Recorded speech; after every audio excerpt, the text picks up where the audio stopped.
Many people admire and criticize Paul Washer, a famous Christian missionary and preacher, for his unwavering dedication to the message of Jesus Christ and keeping the Torah holy.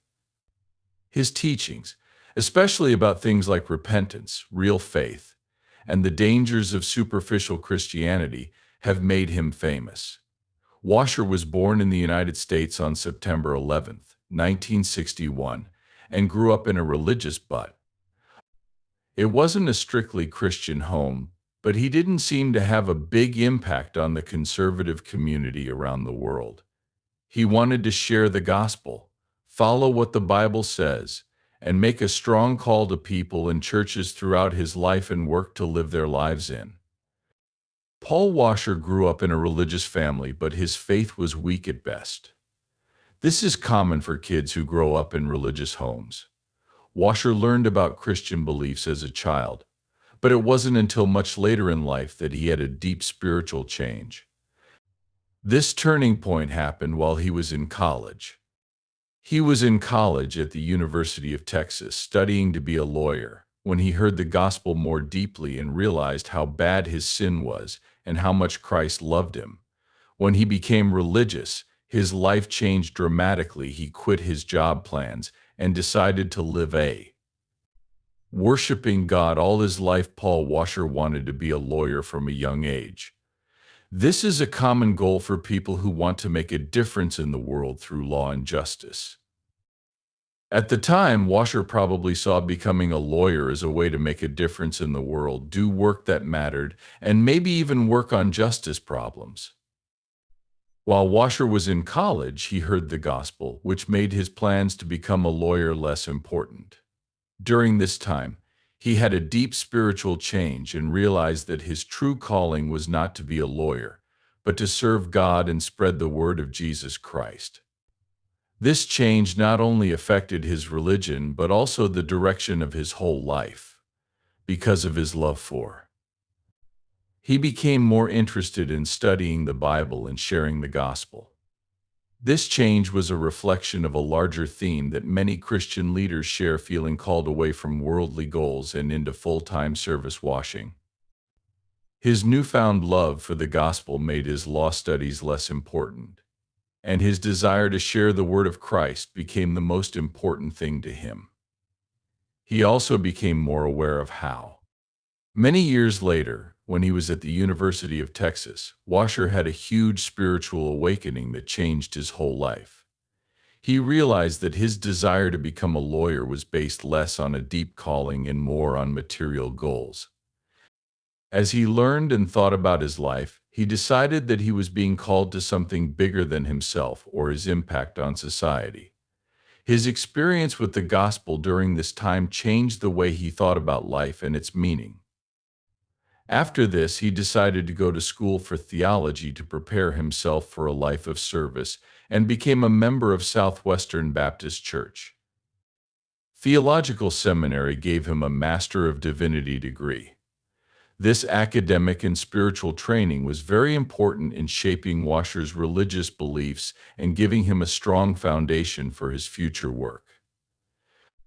Washer learned in a tough academic setting at Southwestern Baptist Theological Seminary, which put a lot of emphasis on studying the Bible, systematic theology, and useful service skills. The school thought it was important for students to understand the Bible, good doctrine, and the role of pastoral ministry. These ideas fit well with Washer's growing belief that the church needs biblical truth. While he was in school, he learned more about theology, church history, and the Bible. All of these things would help him later in his preaching and missionary work. While in seminary, Washer was able to do pastoral work, teach, and help spread the gospel. This real-life experience shaped his preaching, especially how he focused on sharing the gospel and stressing how important it is to turn away from sin. As Washer went to seminary, he became more and more aware of how important it was for churches to teach from the gospel. He saw that many churches cared more about getting a lot of people to come to their services than teaching from the gospel. When Washer realized this, He was determined to preach the truth no matter how unpopular it might be. His time in school made him even more sure that a preacher's job is to stick to the Bible and not try to win people over. Washer's journey from being a lawyer to a minister is a story of spiritual awakening and being called by God. He chose to follow God's call, even though it meant making sacrifices, which shows how strongly he believes that serving Christ is the most important thing in life. After finishing school and theological training, Paul Washer was not only ready for ministry, but he also became the brave and uncompromising preacher he is today. In the early 1980s, Washer felt called by God to spread the faith outside of the United States, which was his home country. He went to Peru because he wanted to spread the gospel and believed that biblical truth was needed in places where the gospel had been watered down or ignored. Marxist rebel groups like the well-known Shining Path Insurgency were growing stronger. The tough situation made Washer's job as a missionary even more important and urgent. In Peru, Washer's main goal was to teach the gospel of Jesus Christ and start new churches. He talked a lot about turning away from sin, how important the cross is, and living a life of. Many Peruvians who were looking for truth in the middle of the chaos in their country heard this. Washer's words weren't meant to make people feel good instead.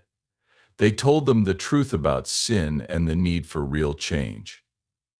He preached in remote areas and worked with native groups, and many of them didn't have easy access to good Bible teaching in Peru.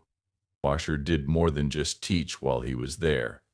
He also went through pastoral training that gave local church leaders the theological and practical skills they needed to run their own churches. By giving money to native leaders, he showed an important part of his missionary outlook. He believed that the future of the church in Peru depended less on the work of foreign missionaries and more on the growth of local Christians. As a missionary in Peru in 1988, Washer took a big step in his career when he started the Heart Cry Missionary Society. The goal of our cry was to help local missionaries share the gospel with their own people more effectively. Washer saw that local missionaries often knew more about the social and cultural dynamics of their communities than missionaries from other places.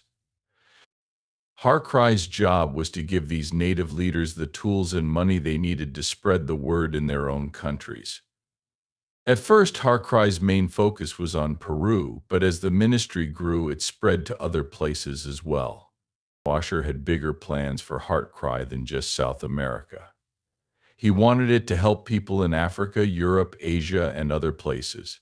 As it grew, Heart Cry was able to work with local churches and missionaries in all of these places. He helped missions all over the world by giving them tools for planting churches, spreading the gospel, and training pastors. The Heart Cry Missionary Society was known for sticking to the Bible and teaching native leaders the basics of the Christian faith. Washer and the missions he worked with wanted to make sure that the churches they started were based on sound theology and biblical teaching, not on the kind of cultural Christianity that watered down the gospel. Sticking to the Bible is an important part of both. Heart Cry also talked about how important it is to be honest and open about money issues.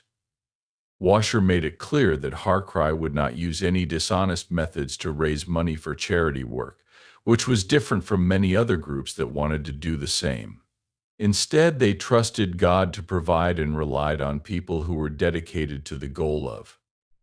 The way Washer spread the gospel made him even more sure that God was in charge and that being honest in service was important. Paul was known for preaching with a lot of passion and often in a confrontational way in Peru and throughout his career. In his lessons, he stresses the need for true Christian faith. Washer preaches intensely on biblical truth and often asks people to think about how real their faith is. He strongly disagrees with what he calls superficial or cultural Christianity, which puts cultural norms and how someone looks ahead of a real, life-changing relationship with Jesus Christ. This is turning back. He says that real conversion is more than just intellectually adopting Christian views. You need to feel deeply sorry for your sins and turn to God with faith. Duty Washer has said that the modern church promotes a shallow version of Christianity that cares more about self-esteem and personal success than about how bad sin is and how important it is to turn away from it.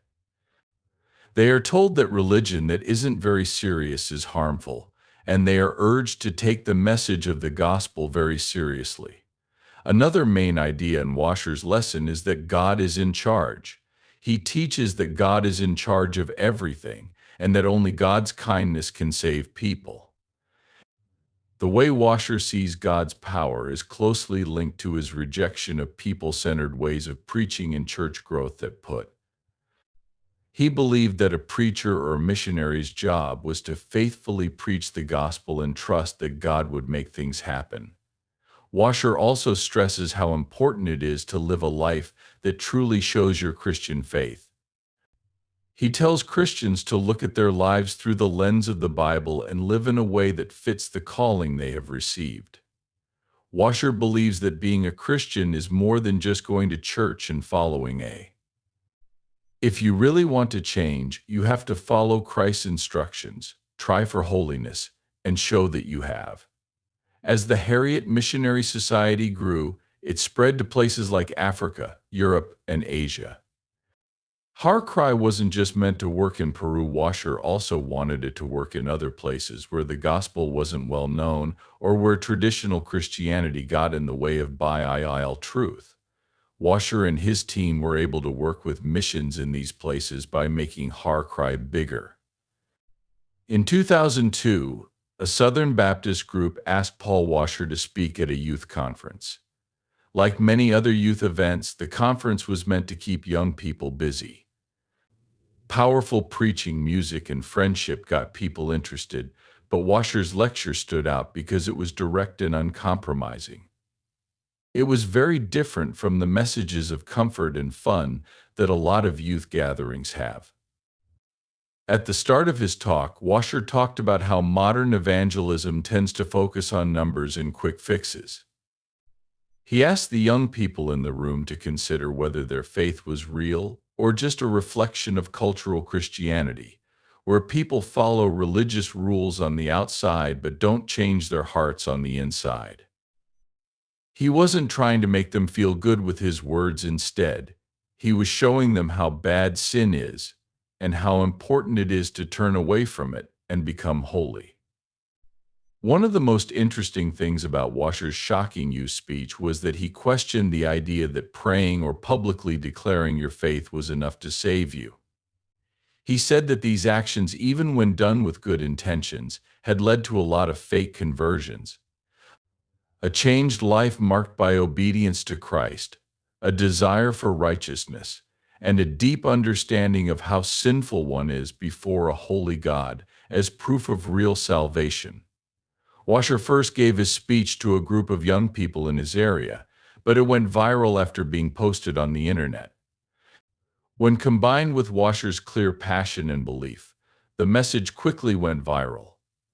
The sermon was shared on Christian blogs, social media sites, and video sharing sites like YouTube, where millions of people watched it.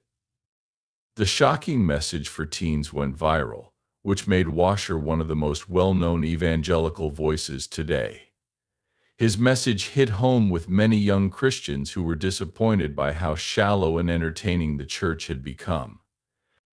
Washer's call to question the sincerity of their faith and his emphasis on the need for real cleansing were like a breath of fresh air to older Christians who were worried about the direction of the modern church, especially how much it cares about how things look and how unwilling it is to talk about sin and virtue.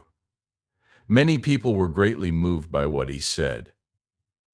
Some Christians didn't agree with Washer's criticism of current evangelism methods, especially the sinner prayer and frontal calling, because they didn't believe in these tried and true methods of evangelism. Others said Washer was too strict or legalistic, saying that his focus on how bad sin is and how hard it is to be a teacher could turn people away from faith. Some in the evangelical community thought Washer's message was too shocking for teens. Some people thought Washer's message was too harsh, especially when it came to talking about grace and mercy. Others thought it focused too much on punishment instead of God's love, because it talked a lot about sin and how people need to turn away from it. This didn't stop Washer, though, because he said that real love means telling people how bad their sin is and how they need to turn to Christ to be forgiven. Many people saw Washer's message as the church's much-needed wake-up call, even though it caused a lot of problems. There were people in trouble who were worried about the rise of easy believers in evangelicalism, a form of Christianity that offers salvation without any real cost or commitment to follow Christ. Like how he didn't shy away from talking about sin or the need for real faith. Washer and those who supported him thought that the shocking message for teens was necessary to fix the weak theology and practices that had taken hold in many churches over the course of his life and career. In March 2017, Washer had one of the worst emotional and physical problems of his life, a heart attack that almost killed him. He had to face his own death and take a big step back from his public ministry. This gave him time to heal physically and emotionally. Think deeply about his faith. It had a big effect on his work and outlook. That same year, on March 20th, 2017, Paul Washer had a massive heart attack that almost killed him. He was rushed to the hospital, where doctors saw right away how bad things were and worked to keep him stable. Friends and Christians from all over the world prayed for his recovery, which shocked many Christians. People were shocked at how bad things were because Washer was a well-known and busy preacher of the gospel.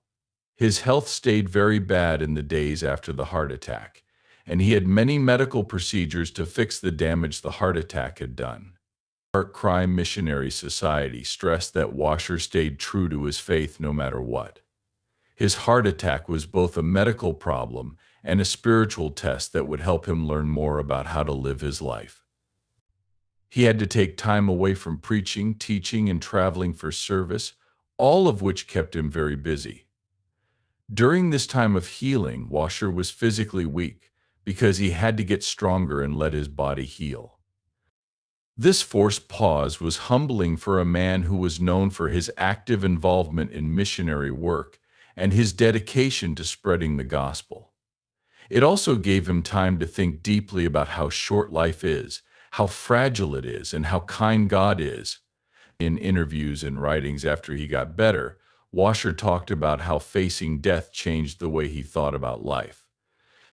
When he realized how close he was to meeting the Lord, he was honest about how humbled he felt.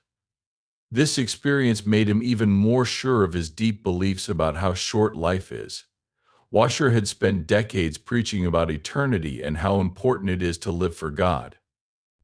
His own experience with death made these lessons even clearer to him while he was getting better. Washer talked about his health and the lessons he thought God was teaching him through it. He talked about how thankful he was for the prayers and support he got from Christians all over the world, and how much it meant to him to know that so many people were praying for him. Washer also said that the heart attack made him more dependent on God's love and power, and reminded him of his own death. One of the most important spiritual things Paul Washer learned from his heart attack was how to understand God's power better, as someone who had taught for a long time how important it was to believe that God was in charge. Washer's experience of almost dying and not being able to change his situation made him realize how much every Christian must depend on God. During this hard time, Washer's understanding of God's power grew. He had always said that God was in charge of the world, but now he saw how weak he was and how much he needed God's help in a different way. Even though the heart attack was scary, he changed his mind. While Washer was sick, he got a strong message that life is a gift from God and that only God can give it. Once he was better, he slowly went back to work, but he had to make some changes because his health scare made him think about how fast he could do his job and the duties of. Washer kept his job as the founder and leader of the Heart Cry Missionary Society, but he cut down on public appearances and spent more time with his family and taking care of his health. People who listen to Paul Washer's preaching will always remember how strong and religious he was, especially when he was sick. Many people have been moved by his story, by Washer's unwavering commitment to their faith even when things got tough. He preached, wrote, and led the Heart Cry Missionary Society. He showed that trials can bring people closer to God and make them depend on His grace more. Instead, they made him more determined than ever to spread the gospel of Christ with more urgency. His life and work are still a great example of how faith can sustain you and how important it is to trust God at all stages of life.